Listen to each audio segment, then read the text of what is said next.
Good morning students. सो आज का हमारा लेक्चर है explanation of line spectra of hydrogen.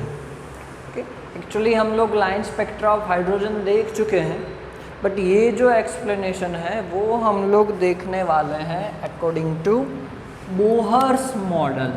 Okay, Bohr ने हाइड्रोजन स्पेक्ट्रा उसका एक्सप्लेनेशन दिया था एंड एक्चुअली लिमिटेशन में भी हमने देखा था कि एक्चुअली इसका जो मॉडल है वो single electron species like hydrogen He+, Li2+ उसके लिए ही एप्लीकेबल है। तो हाइड्रोजन स्पेक्ट्रा का उसने एक्सप्लेनेशन दिया, पूरा फॉर्मूला डिराइव किया। So according to him we can say that कि अगर यहाँ पे हम लोग एक ऑर्बिटल ले रहे हैं, बराबर, जहाँ पे इलेक्ट्रॉन है अभी, ओके, तो उसको मैं बोल देता हूँ इनिशियल ऑर्बिट, उसको Ni बोल देता हूँ इनिशियल ऑर्बिट। ओके, एंड यहाँ पे कि जहाँ पे फाइनल इलेक्ट्रॉन जा सकता है उसको मैं बोल देता हूँ फाइनल ऑर्बिट Nf। ओके, तो हमें पता है Ni है तो उसकी एनर्जी क्या होगी, Ei होगी, एंड Nf उसकी एनर्जी क्या होगी, Ef होगी। And we also know that कि Ef is greater than Ei, कि क्या होगा, Ef is greater than Ei। So अगर ये इलेक्ट्रॉन एनर्जी एब्जॉर्ब कर रहा है तो क्या होगा कि energy is absorbed by an electron और radiation is absorbed by an electron. So electron moves from lower energy orbit to higher energy orbit. Okay, and अगर ऐसा हो रहा है कि इलेक्ट्रॉन यहाँ पे है एंड वो रेडिएशन और एनर्जी एमिट कर रहा है तो क्या होगा, it moves from higher energy state, higher energy orbit to lower energy orbit. ये तो हमें पता है, ये तो क्या हो किया था कि बोहर ने समझाया था। बट इसके साथ ये भी कहा था कि जब भी कोई higher energy to lower energy में, मतलब रेडिएशन क्या करता है, एमिट करता है, तो वो रेडिएशन एमिट करेगा in the form of electromagnetic radiation, in the form of electromagnetic radiation, बराबर। एंड बोहर ने एक और फॉर्मूला दिया था, किसका, एनर्जी का। एनर्जी का फॉर्मूला उसका क्या था कि En is equal to -2.18 into 10⁻⁻18 Z² divided by n² joule. बराबर, उसके अंदर हमें पता है कि ये जो 2.18 इंटू 10⁻⁻18 है उसको बोला गया है रिडबर्ग्स कांस्टेंट, RH बोला गया है। 2.18 इंटू 10⁻⁻18 वो क्या है, रिडबर्ग्स कांस्टेंट है। तो हम लोग फॉर्मूला यहाँ पे लिख सकते हैं, En is equal to -RH Z² upon n² joule. ये आपका फॉर्मूला हो गया बेसिकली। ओके, अब यहाँ पे जो एनर्जी रिलीज हो रही है अकॉर्डिंग टू बोहर वो क्या होगा, एनर्जी दोनों एनर्जी स्टेट के डिफरेंस जितनी होगी, दोनों एनर्जी स्टेट के डिफरेंस जितना वो एनर्जी एमिट करेगा। तो डिफरेंस क्या हो जाएगा यहाँ पे, delta E is equal to EF minus क्या हो जाएगा, ई आई हो जाएगा। Delta E is equal to E F minus E I. चलो वैल्यू इनपुट कर रहे हैं, हमारे पास एनर्जी का फॉर्मूला है, तो हम लोग यहाँ पे बोल सकते हैं E F that means minus R H divided by N F square. तो एच कहाँ पे गया, तो फॉर हाइड्रोजन एटम, ये किसके लिए कर रहे हैं हम लोग, हाइड्रोजन स्पेक्ट्रा के लिए कर रहे हैं। तो हाइड्रोजन एटम के लिए Z क्या हो जाएगा, एटॉमिक नंबर तो 1 हो जाएगा। ओके, तो Z 1 हो गया तो RH अपॉन F एनर्जी है, कौन सी ऑर्बिट है, NF, तो NF स्क्वायर। चलो माइनस माइनस क्या हो जाएगा, प्लस हो जाएगा, तो RH अपॉन NI स्क्वायर बराबर।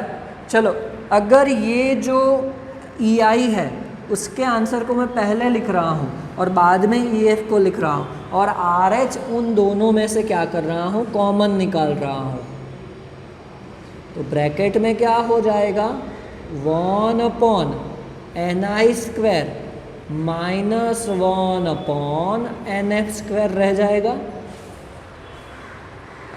ओके, सिंपल कैलकुलेशन है ये तो, बराबर। कैलकुलेशन एकदम सिंपल ही है कि 1 upon NI square minus 1 upon NF square. Okay, तो चलो अगर यहाँ पे मैं लिख रहा हूँ, वैल्यू इनपुट कर देता हूँ RH की, तो 2.18 इंटू 10⁻⁻18 ब्रैकेट में 1 upon NI square minus 1 upon क्या हो जाएगा, NF स्क्वायर हो जाएगा। तो इसका मतलब क्या हुआ, हमारे पास फॉर्मूला आ गया, delta E is equal to 2.18 into 10⁻⁻18 bracket में 1 upon NI square minus 1 upon NF square बराबर। ये फॉर्मूला बन गया हमारा। चलो अब एनर्जी का हमारे पास कुछ अलग ही फॉर्मूला है, याद करो उसके बाद वाले पॉइंट में ही हमने डिराइव किया था। Delta E is equal to हम बोल सकते हैं एच न्यू बोल सकते हैं। तो अगर हमें न्यू फाइंड आउट करना है, दैट मीन्स फ्रीक्वेंसी, तो क्या करेंगे, delta E divided by H करेंगे। ओके, तो ये जो हमारा फॉर्मूला आया है, फॉर्मूला नंबर 1 बोल देते हैं, उसको क्या करते हैं, डिवाइड करते हैं कि 1 फॉर्मूला डिवाइडेड बाय एच करते हैं, डिवाइडेड बाय एच, तो क्या हो जाएगा, चलो म्यू हो जाएगा, mu is equal to delta E divided by H. चलो डेल्टा ए की value 2.18 into 10⁻⁻18 divided by H 6.626 into 10⁻⁻34 and bracket में 1 upon NI square minus 1 upon NF square हो जाएगा। यूनिट क्या हो जाएगा, हर्ट्स, या तो फिर आप लिख सकते हो सेकंड इनवर्स, दोनों लिख सकते हो बराबर। तो अगर इसका आंसर हम लोग देखते हैं तो कुछ ऐसा आ रहा है, nu is equal to 3.29 into 10⁻15 1 upon NI square minus 1 upon nf² hertz. Okay, हमारे पास एक और फॉर्मूला आ गया न्यू का, एनर्जी का तो था ही, बराबर। ये वाला कौन सा था? आपका एनर्जी का फॉर्मूला था, बराबर। दूसरा क्या आया? फ्रीक्वेंसी का फॉर्मूला। अभी भी याद करो, जो बामर series, Paschen series, Brackett series जो थी, ओके, उसी के टाइप का हम लोग फॉर्मूला डिराइव करने जा रहे हैं, बराबर। तो अगर यहाँ पे हम लोग ऐसा करते हैं कि हमारे पास एक और फॉर्मूला है, कौन सा? कि म्यू इज इक्वल टू क्या था? c/λ। तो फिर अगर 1/λ लिखना है इज इक्वल टू क्या हो जाएगा? μ/c हो जाएगा। तो हम लोग ऐसा बोल सकते हैं कि nu bar is equal to 1/λ is equal to μ/c हो जाएगा। चलो, न्यू की वैल्यू है हमारे पास, c is a speed of light, वो भी है, तो वैल्यू इनपुट करते हैं। 3.18 इंटू 10⁻15 डिवाइडेड बाय c, तो 3 इंटू 10⁸ एंड ब्रैकेट में क्या है? 1/ni² minus 1/nf²। अब यूनिट क्या हो जाएगा? मीटर इनवर्स हो जाएगा, न्यू बार उसका यूनिट। ओके, चलो, तो nu bar is equal to 1/λ, wave number का फॉर्मूला डिराइव किया, क्या हो जाएगा? 1.09677 इंटू 10⁻⁷। ये कुछ फॉर्मूला जाना पहचाना सा लग रहा है ना? ये हमने बाल्मर सीरीज, पाश्चन सीरीज, वही फॉर्मूला है, उसको हमने डिराइव किया फ्रॉम बोहर्स इक्वेशन,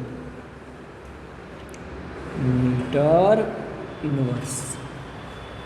ओके, तो ये हमने एक दूसरा फॉर्मूला डिराइव किया, किसका?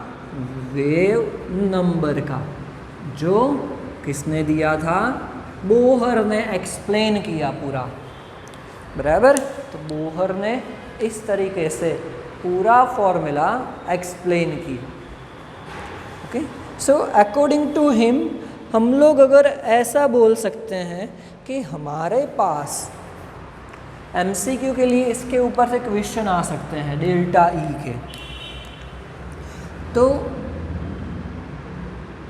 अगर Ni है, it is greater then NF,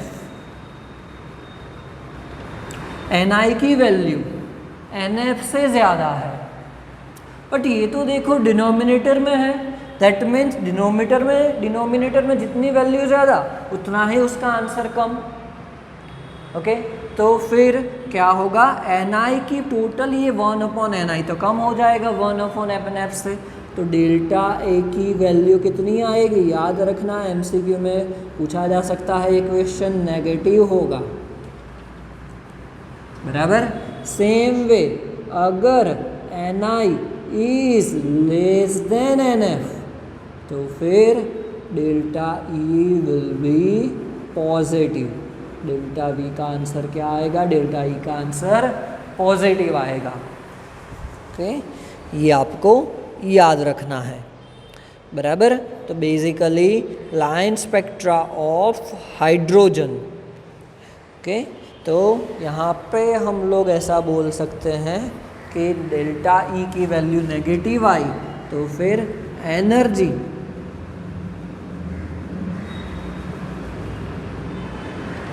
is released,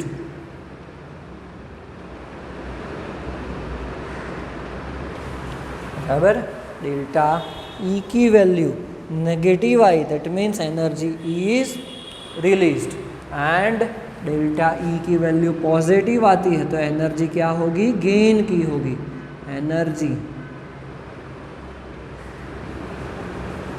is absorbed, energy is absorbed. Okay, तो हमने एक्चुअली क्या फाइंड आउट किया है, ये तो क्या है, वेव नंबर। तो जो भी हमें लाइन स्पेक्ट्रा मिलेगा, लाइंस मिलेगी स्पेक्ट्रा में, तो उसकी इंटेंसिटी होगी वो किसके ऊपर डिपेंड करेगी, बराबर। यहाँ पे जो हमें लाइन स्पेक्ट्रा मिल रहा है, बराबर, वो किसके ऊपर डिपेंड करेगा, the intensity of spectral lines depends upon, okay, यहाँ पे हम लोग बोल सकते हैं कि the intensity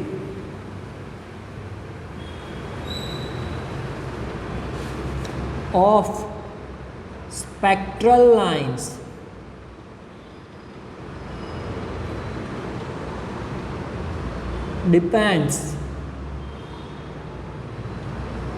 depend on the number of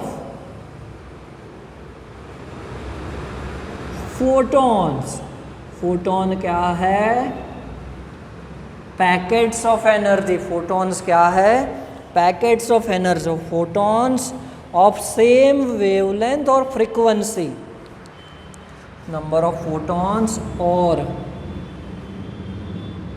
same wavelength और फ्रीक्वेंसी एब्जॉर्ब्ड और एमिटेड, बराबर। तो ये पूरा एक्सप्लेनेशन दिया बोहर ने। 3 मार्क्स का आपका क्वेश्चन है, थ्योरेटिकल पूछ सकते हैं, डेरिवेशन है, फॉर्मूला तो आपको याद रखना ही है। ओके, तो ये हो गया explanation of line spectra of hydrogen, बराबर। नेक्स्ट लेक्चर में हम लोग स्टडी करेंगे dual behaviour of matter. Okay, thank you.